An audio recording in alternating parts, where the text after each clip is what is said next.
Epekto ng gumising ng maaga, napagod, nagutong, kumain at inantok.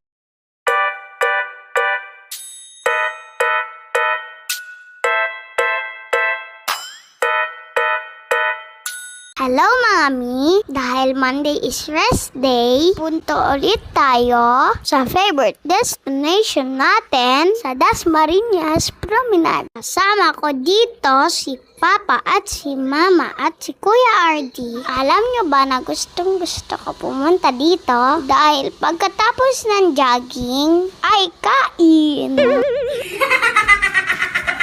Sayang nga lang wala sila Kuya Kambal at si Ate. Pero ayos lang kasi nag-enjoy ako. Ilang linggo na lang at magpapasokan na naman. Nakapaghanda na ba ang lahat? Gamit sa uniform at sa iba pa. Kasi yung mama